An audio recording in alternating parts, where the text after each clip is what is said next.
Нұра туралы аңыз. Бағзы заманда ұлы даладағы Сарыарқананың екі өзен баласы болыпты. Байсалды ұлы есіл мен күлімсіреген сұлу қызы Нұра. Bir күні анасы оларға суық хабар айтады.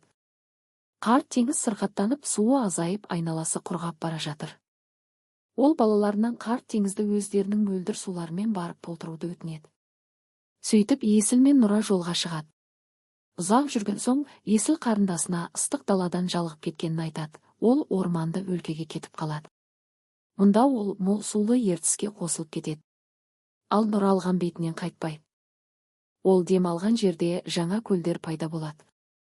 Олардың суларында балық тез көбейіп, қамыс арасында құс паналай бастайды.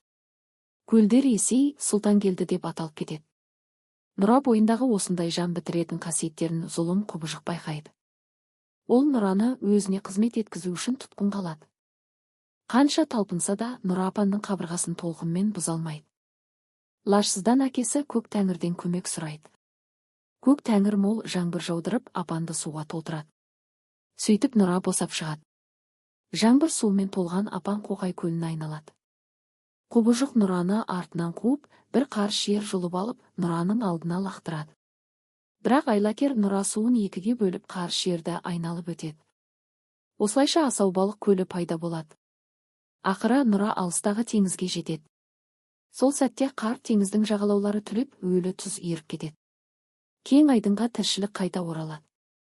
Ал Нұра туған жерге деген мәңгілік сүйіспеншіліктің белгісіне айналады. Нұра көне түркі тілінде терең сай, арна дегенді білдіреді. Нұра өзені Қарағанды және Ақмола облыстарының жерімен ағады. Бұқар-Жырау ауданы үшін Нұра басты су артериясы.